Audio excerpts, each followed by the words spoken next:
여러분 이번 주간에 민족의 명절인 추석이 있습니다. 우리 미리 한번 인사하도록 하겠습니다. 즐거운 추석 명절 되세요. 우리 앞뒤 좌우로 여러분 한 주간 사랑하는 가족들과 함께 풍요로운 한가위가 될 수 있기를 바랍니다. 현대 기독교의 지성을 대표하는 복음주의자이자 저술가 그리고 설교자였던 존 스토트는 기독교의 기본 진리라고 하는 자신의 책에서 오늘날 신앙의 힘이 점점 잃어가는 이유 중 하나를 인간 이성의 한계 안에서 적당히 신앙생활을 하는 사람의 수가 많아지기 때문이다 라고 평가하고 있습니다. 그럼 어떻습니까? 여러분은 적당히 신앙생활을 하는 성도입니까? 아니면 계속해서 앞으로 나아가기 위해서 끊임없이 변화를 추구하는 성도들입니까? 나눠지고 있습니다, 여러분. 여러분 이 시대는요, 우리에게 뭐라고 말합니까? 적당히 해라. 그렇죠? 신앙생활도 좀 적당히 해라. 이렇게 말합니다. 그런데 실상 우리 신앙은요, 우리가 적당히 가만히 있으면요, 여러분 도태되어 버리고 세상에 잠식되어 버리고 마는 겁니다. 살아있는 물고기와 죽은 물고기를 구별하는 방법이 있다고 하지 않습니까? 흐르는 물 속에 넣었을 때 물살에 치고 앞으로 나아가면 그것은 살아있는 물고기지만 그러나 죽은 물고기는요 물살에 떠내려가고 만다라고 하는 것입니다. 그러므로 우리는 적당히가 아니라 계속해서 앞을 향해 나아가는 변화된 삶을 살아가는 성도들이 되어야 한다라고 하는 것입니다.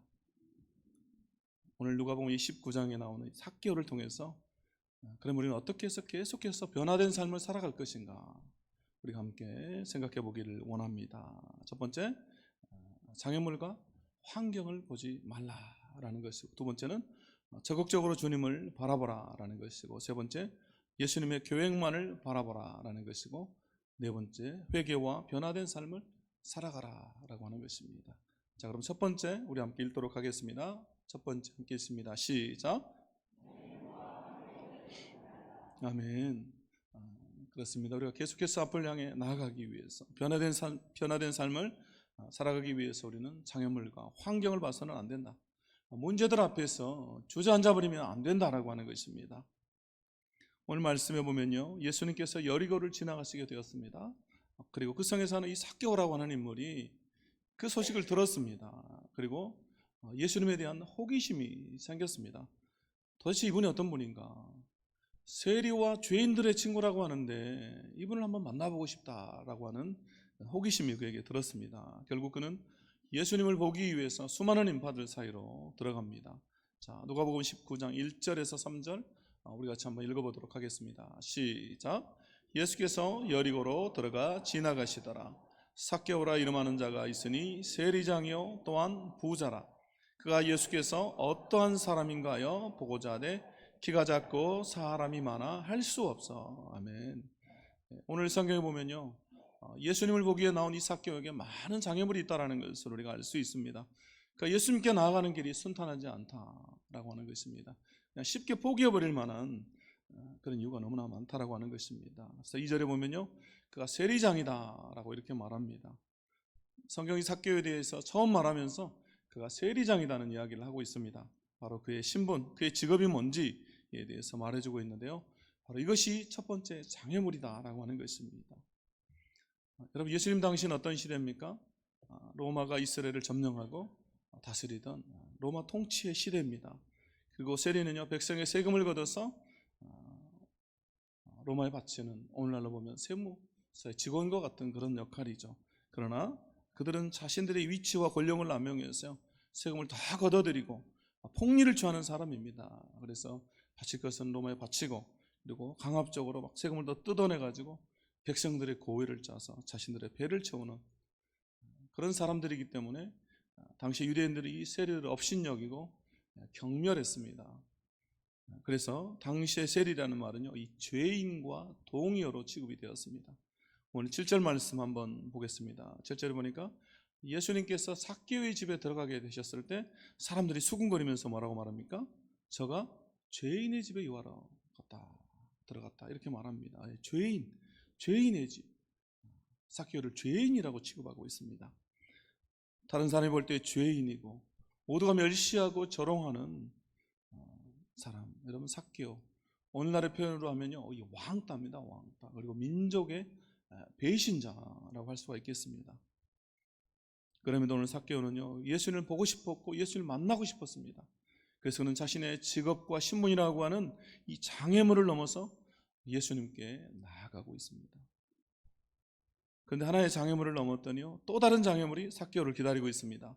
오늘 3절 말씀 우리 함께 다시 읽어보겠습니다. 3절 말씀 누가복음 19장 3절입니다. 시작. 그가 예수께서 어떠한 사람인가요 보고자 하되 키가 작고 사람이 많아 할 수 없어. 아멘. 예, 그가 키가 작았다 이렇게 나오죠. 키가 작다라고 하는 것은 단순하게 그냥 외형적인 거라 이런 문제라기보다는요, 우리가 선천적으로 가지고 태어나는 이런 약점들, 또 내 힘으로 극복하기 어려운 그런 문제들을 말할 수도 있습니다. 근데 사실 우리가 여러분 세상 살면서 키가 작은 것들은 사실은 그렇게 큰 문제가 되지는 않지 않습니까? 그렇죠? 키가 작은 거, 작은 고추가 맵다 이런 말도 있지 않습니까? 사실 저는 이렇게 키가 좀 작은 편은 아니라서 주로 이게 좀 크지 않습니까? 그래가지고 주로 반대급부로 좀 작은 사람들하고 친해요. 그래가지고 키 작은 사람들 보면 다 야무지고 막 대단한 사람이 많습니다. 제가 선교지에서도 보니까요, 우리나라만 그런 줄 알았더니 선교지에서도 막 키 작은 사람들이 되게 야무진 친구들이 많아요. 함께 사역하면서 이렇게 보니까. 그래서 가깝게 지냈던 그 사역자 중에 우리 이제 뭐 제자 중에 하나인데요, 중국의 이 남쪽의 소수민족 출신입니다. 그래서 키가 정말 작아요. 그래서 이렇게 같은 데 살았기 때문에 같이 뭐 버스도 많이 타고 지하철 타고 이렇게 다니면요, 이 친구가 늘 저한테 물어봐요. 뭘 물어보냐면 윗공기는 어때? 늘 물어봐요. 윗공기는 어때? 그럼 제가 그래요. 아래쪽보다는 신선해. 너도 올라와. 그래요. 근데 한 번도 안 올라와요. 올라오지 못하겠죠. 여러분, 이 키 작은 삭개오, 그에게 문제가 뭡니까? 키가 작다라고 하는 것보다는요, 오늘 뭐라고 나옵니까? 성경에 보니까 사람이 너무나 많다. 사람이 많다. 여러분, 이게 문제죠. 예수님을 너무너무 만나고 싶은데 사람이 너무나 많이 많습니다. 인파가 몰려온 거죠. 예수님을 볼 수 없게 된 것입니다. 사람이 너무 많다. 제가 젊었을 때요, 유독화를 너무너무 좋아했습니다. 유독화. 8, 90년대 이렇게 홍콩 영화가 막 유행하다 보니까 청소년기에 홍콩 영화 많이 보지 않습니까? 그래서 지금 한류처럼 홍콩 배우들에 대한 환상이 좀 있습니다. 그래가지고 여러분 그런 거 아시죠? 뭐 사랑이요 밀키스 막 이런 거 있지 않습니까? 그래가지고 너무 좋아했어요. 그래가지고 제가 20대 때도 유독화를 좋아해가지고 유독화가 찐 팬이었습니다. 제가 막 이렇게 젊었을 때 뭐가 많습니다. 이렇게 까도 뭐가 많이 나와요. 그래가지고 제가 유독화 콘서트를 보러 갔습니다. 유독화 콘서트를 표를 구해가지고 갔는데, 가면서 제가 사람들에게 호언장담을 했어요. 가서 유독화랑 사진도 찍고 사인을 받아오겠다 뭐 이렇게 하고 갔습니다. 근데 세상에 사람이 얼마나 많이 와버렸는지, 그 큰 스타디움에 정말 셀 수 없이 많이 와버렸어요. 그래가지고 유독화 코빼기는 고사하고 제가 압사당할 뻔했습니다. 너무 많아가지고 막 밀리고. 근데 공연에 보는 뭐 유독화가 이게 진짜 유독한지 막 스크린에 나오는데요, 가짜가 춤춰도 유독화를 할 것 같아요. 제가 20대 때 그렇게 하다 돌아왔습니다. 여러분, 삭개오가 당시에 그랬던 것 같습니다. 아마 모르긴 몰라도요, 이 여리고성에 사는 사람이 대부분 다 예수님을 보려고 나왔을 것입니다. 병도 치료받고 구경도 하고. 그래도 사람들이 좀 양보를 해주면 좋은데 그는 죄인 취급을 받는 혐오의 대상이었기 때문에 사람들이 양보를 해주지 않습니다. 좋은 자리를 내주질 않아요. 이제 그는 포기해야 될 상황이 됐습니다. 여러분, 우리가 교회에 나오고 예수님께 나아가는데 이렇게 많은 문제와 장애물이 있을 수 있다고 하는 것입니다. 또 상황과 환경이요, 우리를 도와주지 않을 수도 있습니다. 제가 주위 사람들에게 우리가 60일 작정 특별 새벽 기도를 한다 그러면요, 모든 사람이 다 야 정말 대단하다 이렇게 칭찬해 주면 좋은데, 그렇지 않은 사람도 있습니다. 막 미쳤다, 너네 제정신이 아니야, 막 유별나다 그러고, 한두 주만 하지 뭘 또 그렇게 길게 하냐, 난 처음 봤다 60일 하는 거, 막 이런 사람도 있어요. 근데 여러분 정말 감사한 거 뭐냐면요, 우리 교인들은 한 명도 이렇게 반응한 사람이 없습니다. 한 번도 저에게 왜요 목사님 힘들어 죽겠는데 이런 분은 한 명도 없습니다. 대신에 막 기대하면서 기도하는데요. 벌써부터 저한테 소문이 들려요. 기도에 응답이 되고 있다. 막 이런 소문들. 여러분 기대가 안 되십니까? 예. 저 그래가지고 너무 기대가 돼요. 왜냐하면 벌써부터 이런데 60일이 지나면 어떤 기적이 일어날까? 어떤 기도들이 응답되어졌을까? 막 그런 제 안에 설렘이 있습니다. 그래서 여러분 아직까지 한 번도 안 나오신 분들은요, 안 된다, 못해 그러지 말고 여러분 다 한 번이라도 꼭 참여하시기를 바랍니다. 여러분 이제 3주밖에 안 지났어요. 아니 또 많이 남았습니다. 여러분 60일 중에 이제 18일 지났습니다. 여러분 남은 날이 더 많습니다. 그래서 여러분 기도하시길 바랍니다. 어떤 분이 저한테 그래요. 목사님 새벽에 부흥회를 하는 것 같습니다. 그래요. 얼마나 뜨겁게 기도하는지 부흥회를 하는 것 같아요. 그래서 여러분 한 번이라도 참여하기만 하면요, 그 뜨거운 기도의 맛을 보기 때문에 여러분 계속해서 나오게 됩니다. 여러분 오늘 삭개오가 포기해야만 할 너무나 많은 이유들이 있지만 여러분 포기하지 않고 충분히 변명할 거리들이 있지만 그 예수님께 나와 변화를 맛보게 된 것처럼 여러분 다들 포기하지 않기를 바랍니다. 우리에게 널리 알려진 D.L. 무디 목사님, 그가 4살 때 그의 아버지가 칠형제와 많은 빚을 남겨놓고 먼저 세상을 떠났습니다. 그래서 그는요 초등학교를 마치지 못하고 공부를 포기합니다. 여러분 그것은요 그에게 엄청난 핸디캡이었습니다. 그가 예수 그리스도를 영접하고 전도자가 된 후에도요 많은 사람들이 그를 비난하고 조롱했습니다. 왜냐하면 그는 공부를 많이 하지 못했기 때문에 설교할 때 문법도 자주 틀리고 또 단어도 자주 틀렸습니다. 그래서 사람들이 그를 조롱하고 막 비난했습니다. 그러나 무디 목사는요 포기하지 않았습니다. 그리고 성령님이 그를 사용해 주셨습니다. 그래서 그는 결국 기독교 역사 속에서 가장 유명한 전도자여 설교자가 될 수 있었던 것입니다. 포기하지 않을 때. 미국의 여성사회 운동가인 엘리노어 루스벨트라고 하는 이분이요 이런 말을 했습니다. 당신이 동의하지 않으면 누구도 당신에게 열등감을 느끼게 할 수 없다.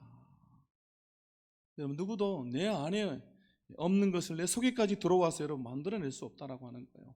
뭐냐면요, 내가 동의해야만 여러분 열등감도 여러분 이런 문제들도 내가 느낀다라고 하는 거죠. 그래서 다른 사람이나 외부 환경을 여러분 탓해서는 안 된다라는 거예요.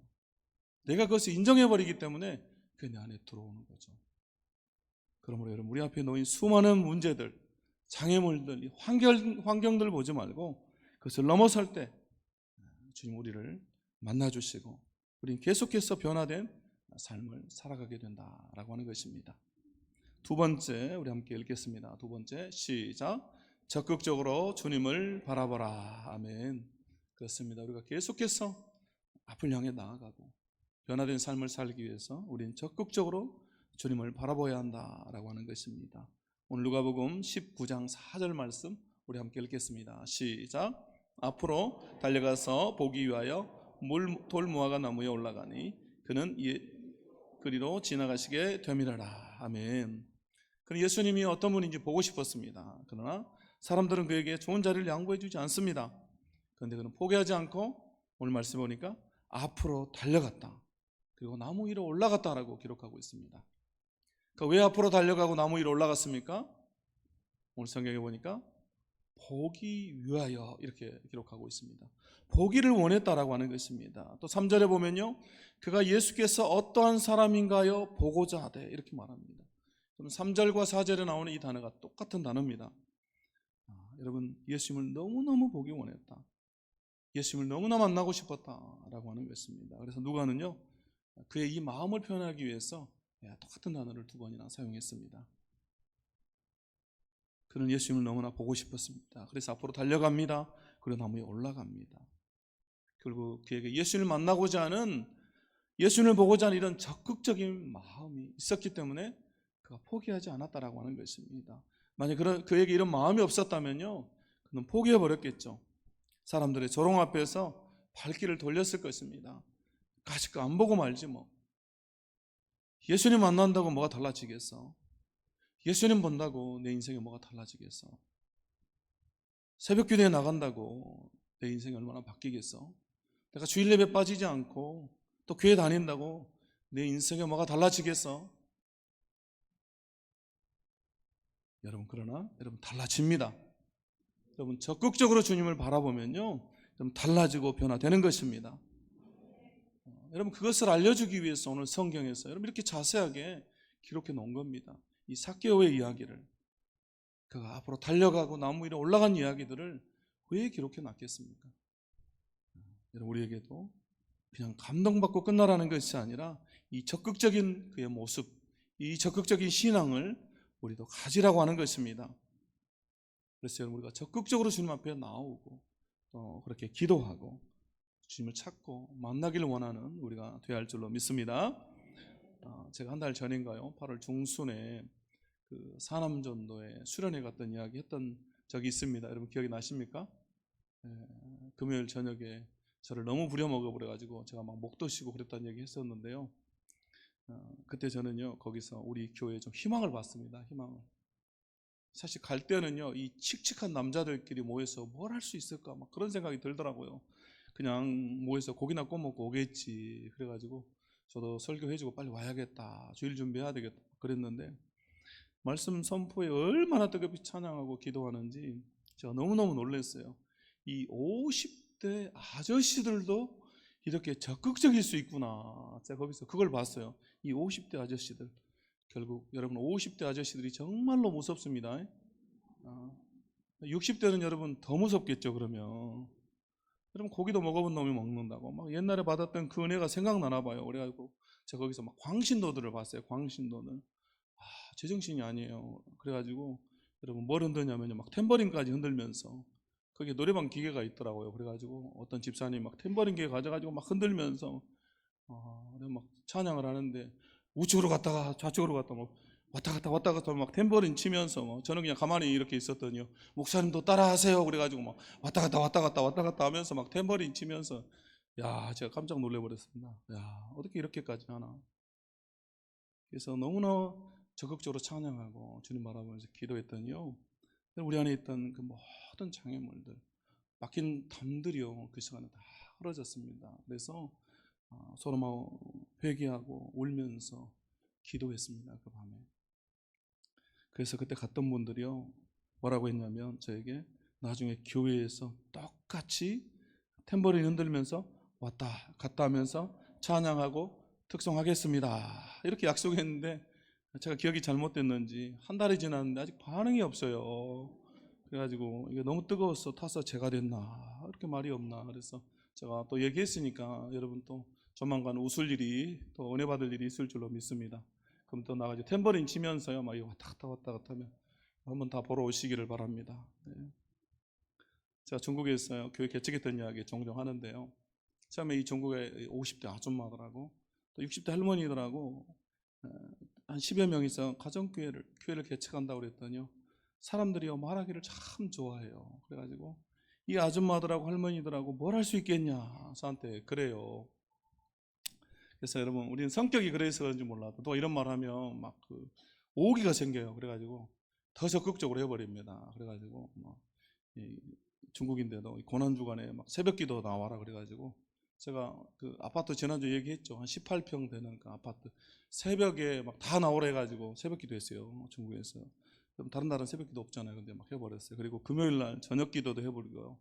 한국에서 하던 대로 다 해버렸어요. 남들은 일주일에 한 번 모인다는데 제가 막 다 했어요. 그랬더니 덩달아 이 아줌마들도요 더 열심히 생겼어요. 그래가지고 저한테 뭐라고 그러냐면, 목사님 전도하게 전도 좀 만들어 주세요. 그래요. 야, 이 아줌마들이 너무너무 무섭더라고요. 50대 아줌마들, 미친 50대 아저씨들보다 50대 아줌마들이 더 무섭습니다. 더 무서워. 그래가지고 전도 좀 만들어 주라고 그래요. 그래 알았다. 그러면 내가 전도 좀 만들어 준다. 그래가지고, 근데 이렇게 전도지는 쉽게 버려버리잖아요. 그래서 전도 부채를 만들었어요. 부채. 우리 또 있었던 적이 너무너무 더우니까 부채 만들면 좋겠다. 그래가지고 또 이게 많이 만들면 만들수록 싸기 때문에 수만 개를 만들었습니다. 그래서 교회에다가 제가 놔뒀어요. 너희들이 뭐 알아서 해라. 전도를 하든 부채를 팔아먹든 알아서 해라. 그러고 이제 주고요. 하루는 제가 토요일날 저녁에 시내 중심가에 볼 일이 있어가지고 사람이 정말 많은 그 토요일날 저녁 시간대 중심가에 한번 나갔어요. 근데 너무 더우니까 막 이제 자실역 입구에서 막 부채질도 좀 하고 싶고, 근데 저쪽에 사람들이 부채를 들고 와요. 나도 하나 구해야지 그러면서 이렇게 저녁 시간에 캄캄하잖아요. 어둑어둑해요. 그래가지고 나도 부채를 하나 가지려고 이렇게 딱 앞에 갔더니 거기 누가 있었겠어요? 그 50대 아줌마들이 거기서 전도하고 있어요. 부채질 나눠주면서. 여러분 제가 깜짝 놀랐어요. 그때 제가 또 알았습니다. 여러분, 중국 공산당이 가장 무서워하는 존재들이 누군지. 여러분, 미국이 아닙니다. 누구를 가장 무서워하겠습니까? 네, 50대 아줌마들. 이 50대 아줌마들 막 중국 공산당도 안 무서워가지고 그 지하철 입구에서 이 부채 나눠주며 전도하고 있더라고요. 그래가지고 근데 한 번도 안 잡혀갔습니다. 그분들. 아무튼 그 극성인, 그 적극적인 아줌마들 때문에 교회가요 금방 붕해 버렸습니다. 그래가지고 교회를 뭐 2부로 안에 또 더 큰 공간을 빌리네. 너무 유별나 가지고 제가 여러분 공안들이 와가지고 빨리 문 닫아 버렸지 않습니까? 네. 제가 웃으라고 하는 이야기는 같지만요, 여러분 언제나 이런 적극적인 사람들이 역사를 이뤄가는 것입니다. 교회의 붕을 만들어내는 것이죠. 그러므로 우리가 적극적으로 주님을 바라보고 열정을 가지고 나아갈 때 주님 우리를 만나주시고 또 우리를 변화시켜 주실 줄로 믿습니다. 세 번째, 우리 함께 읽겠습니다. 세 번째, 시작. 예수님의 계획만을 바라봐라. 아멘. 우리가 계속해서 앞으로 나아가기 위해서, 변화된 삶을 살아가기 위해서 우리의 계획이 아닌 주님의 계획을 바라보아야 한다라고 하는 것입니다. 왜냐하면 우리 주님의 계획하심, 그분의 인도하심에는 결코 우연이란 없기 때문입니다. 여러분, 우리 주님의 계획 안에서 우연이란 없습니다. 그래서 여러분 창세기에서부터 요한계시록까지 그 안에 여러분 우연이 없습니다. 예수님이 이 땅에 오심도, 그분이 우리를 구원하심도, 여러분 저와 여러분이 예수님 믿은 것도 우연이 아니지 않습니까? 다 우리 주님의 계획하심이다라고 하는 것입니다.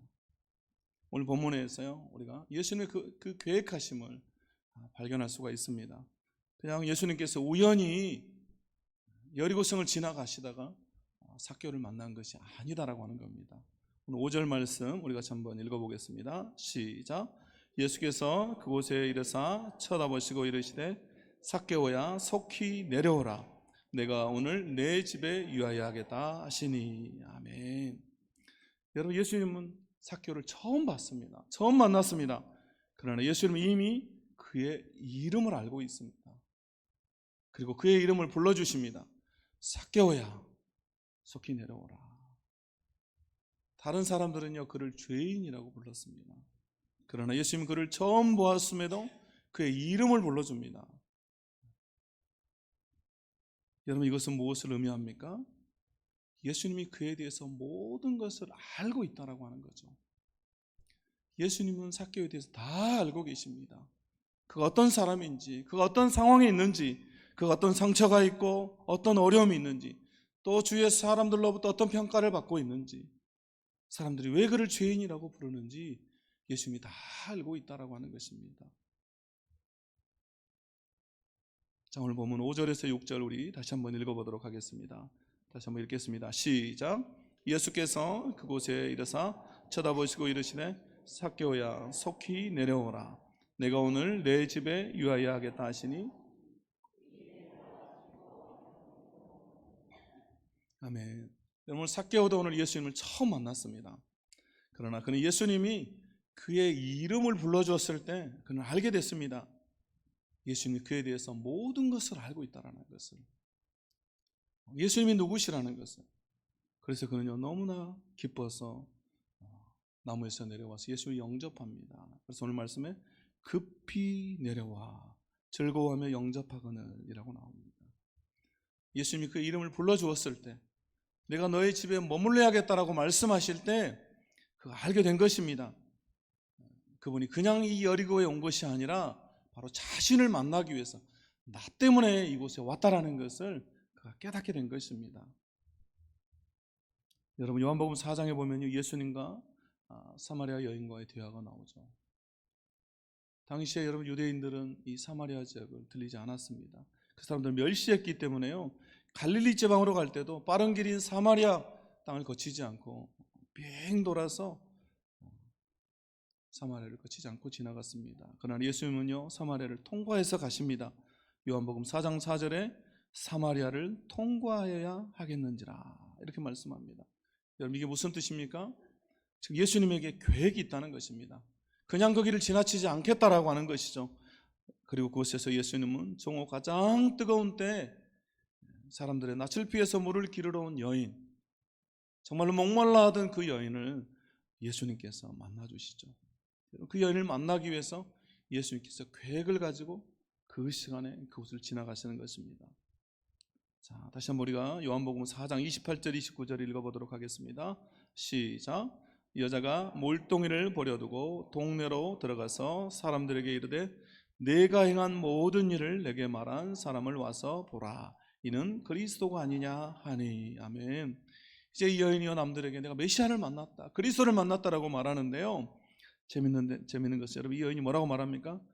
남들의 낯을 피해서, 사람들의 그 얼굴을 피해서 정오의 물을 기르러 왔던, 아무도 없는 시간에 물을 기르러 왔던 이 여인이요, 이제 자신의 그 부끄러운 과거, 자신의 연약함을요 사람들에게 말합니다. 이 사람이 나에게 그것을 말했다. 나의 과거를 다 알고 있다. 내가 행한 모든 일을 그가 알고 있다. 그분이 그리스도다, 메시아다. 우리 예수님의 계획 속에서 주님은 이 여인을 만나고 계십니다. 마찬가지입니다. 여러분, 오늘 삭개오에게 또 이 사마리아 여인에게 하셨던 것처럼 여러분, 우리 주님은요 우리에 대해서 다 알고 계십니다. 저와 여러분이 어떤 사람인지, 지금 나의 상황이 어떤지, 나의 기도 제목이 뭐가 있는지, 또 나의 어려움이 뭐가 있는지, 또 내가 사람들로부터 어떤 평가를 받고 있는지 우리 주님은 다 아신다라고 하는 것입니다. 여러분, 우리가 예수님을 속일 수는 없습니다. 여러분 믿으시죠? 예수님 다 아시잖아요. 그러므로 여러분, 나보다 나를 더 잘 아시는 주님, 나의 모든 것을 아시는 그분께요 나의 계획을 좀 내려놓고 우리가 주님을 좀 바라보자라고 하는 것입니다. 주님의 계획을 우리가 신뢰해야 한다라고 하는 것입니다. 우리나라의 유명한 기독교 서적 중에요, 내려놓음이라고 하는 책이 있습니다. 벌써 나온 지가 20년 가까이 돼가는데요, 저도 예전에 막 나왔을 때 너무 은혜롭게 읽었던 적이 있습니다. 이 책은요, 몽골 선교사 출신의 이용규 선교사님이 자신이 선교사로 나가기까지 그 과정을 기록한 책입니다. 여러분, 저자인 이용규 선교사님이요, 서울대학교를 나오고 하버드에서 박사를 받았습니다. 그런데 박사 공부를 다 하고 나서 본인의 생각은 모교로 돌아가서 교수가 되는 꿈을 꿨습니다. 그 계획을 가지고 있습니다, 자신은. 근데 하나님 그를 인도하셔서 몽골이라고 하는 나라에 선교사가 가라라고 말씀하세요. 여기서 갈등이 시작됩니다. 차라리 하버드에서 공부를 하기 전에 하나님 부르셨다면, 이 어려운 공부를 하기 전에, 박사가 되기 전에 주님이 선교사로 부르시면 얼마나 좋겠습니까? 근데 여러분, 박사학위를 다 하고 어려운 공부를 하고 나니까 주님이 부르세요. 그래서 주님이 실수하신 게 아닌가. 또 주위의 사람들이 다 반대합니다. 목사님도 반대하고. 왜냐하면 이런 인재가, 여러분, 서울대, 하버드 박사 출신이 이 고작 몽골 선교사라니. 그래서 여러분, 낭비다 이렇게까지 말해요, 사람들이. 본인도 정말로 결정을 내리기 어렵습니다. 너무너무 내려놓기가 힘듭니다. 근데 주님은요 계속해서 그를 불러요. 그리고 결국은 다 내려놓습니다. 왜냐하면 하나님의 뜻이기 때문에, 그분의 계획이기 때문에 결국은 그분의 계획을 따라서 선교사가 됩니다. 그 과정을 이분이 이 책에 기록했어요. 결국 이분의 이 살아있는 간증 때문에 여러분, 이 책을 읽는 사람들이 다 도전을 받는 것이죠. 감동이 됩니다. 그리고 주님 헌신하게 됩니다. 주님이요 그를 더 크게 사용해 주셨습니다. 근데 여러분, 이 책에요 보면요, 내려놓음이라고 하는 그 책 제목, 그 위에 보면 소 제목에 뭐라고 적어졌냐면 내 인생의 가장 행복한 결심, 이렇게 적어졌습니다. 내 인생의 가장 행복한 결심. 내 계획을 내려놓고 주님의 계획을 바라볼 때 여러분, 우리도 이런 고백을 하게 된다라고 하는 것입니다. 그때 그 결정이 내 인생의 가장 행복한 결심이었다. 결국 여러분, 그리스도인이 된다라고 하는 것은요, 내 계획을 바라보던 삶에서 이제 주님의 계획을 바라보는 삶으로 바뀌는 것입니다. 내가 그리스도인이 된다라고 하는 것은, 여러분, 주인이 바뀌었잖아요. 내가 주인이 된 삶에서 예수님이 주인이 된 삶으로 바뀌었기 때문에 결국은 여러분, 내 목표가 바뀌고 내 계획이 바뀌고 내 꿈이 바뀌고 내 비전이 바뀌고 다 바뀌는 것입니다. 그래서 결국은 내 계획을 내려놓고 주님의 계획을 바라보게 되는 것이죠. 그럴 때 우리는 계속해서 변화된 삶을 살게 되는 것입니다. 그러므로 다시 한번 우리 안에 있는 계획들을 내려놓고 우리가 예수님의 계획만을 바라봐야 할 줄로 믿습니다. 그럴 때 우리는 계속해서 앞을 향해 나가게 될 것입니다. 마지막 네 번째 우리 함께 읽겠습니다. 네 번째, 시작. 회개와 변화된 삶을 살아가라. 아멘. 이제 삭개오의 삶에 변화가 일어납니다. 그러니까 참 회개와 변화된 삶을 살게 된 것입니다. 오늘 누가복음 19장 8절 말씀 우리 함께 읽겠습니다. 19장 8절입니다. 시작. 삭개오가 서서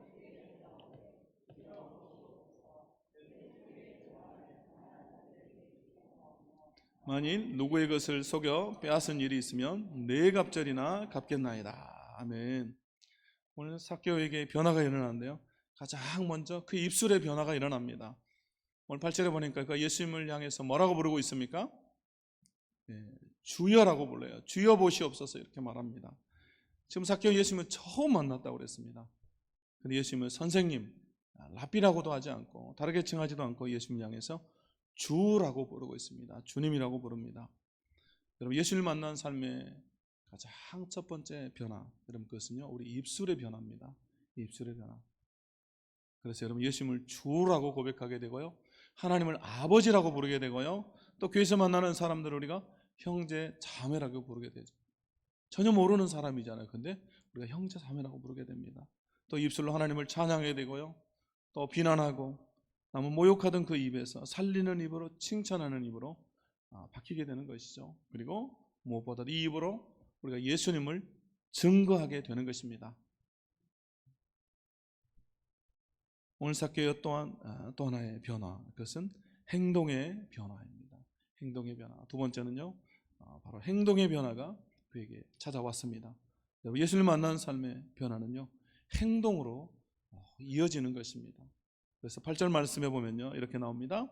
주여 보시옵소서, 내 소유의 절반을 가난한 자들에게 주겠사오며 만일 누구의 것을 속여 빼앗은 일이 있으면 네 갑절이나 갚겠나이다. 여러분, 지금 돈밖에 모르던 사람, 남의 것을 빼앗아서 나의 배를 채우던 사람, 돈이 마치 구원이라도 되는 것처럼 그것만을 집착해서 살아가던 사람이 이제 내 재산의 절반을 가난한 사람들에게 주겠습니다. 또 내가 누구의 것을 속여서 빼앗았다면 4배로 갚겠습니다 라고 고백하고 있습니다. 여러분, 이것이 진정한 변화고요, 진정한 회개입니다. 말로만 하는 그런 것이 아니라 여러분, 행동이 따라오는 변화, 행동으로 나타나는 회개가 진정한 회개인 것이죠. 오늘 삭개오에게 이런 진정한 변화와 회개가 찾아오고 있습니다. 저 유명한 감리교의 창시자인 존 웨슬리 목사님은요, 이렇게 말했습니다. 나는 주머니가 회개하지 않는 사람의 회개를 믿을 수 없다. 여러분, 이게 무슨 말씀인지 아시겠죠? 나는 주머니가 회개하지 않는 사람의 회개를 믿을 수가 없다. 여러분, 그러므로 또 이 명절에 우리가요, 우리 주위에 연약한 사람들, 또 혹시 도움이 필요한 사람이 있다면요, 우리가 좀 돌아볼 수 있기를 원합니다. 그래서 우리가 함께 풍성한 한가위가 되어야 할 줄로 믿습니다.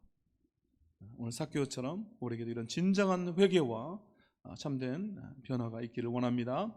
그래서 우리가 계속해서 멈추지 않고 앞으로 나아가는 변화의 삶을 살아가는 혜성의 성도들이 다 되기를 예수 그리스도 이름으로 축원합니다. 이제 말씀을 정리합니다. 변화된 삶을 살아가기 위해서 첫 번째, 장애물과 환경을 보지 말라라고 하는 것이고, 두 번째, 적극적으로 주님을 바라보라. 세 번째, 예수님의 계획만을 바라보라. 네 번째, 회개와 변화된 삶을 살아가라. 함께 주신 말씀 우리가 기억하면서 찬양하고 우리 결단하며 기도하겠습니다.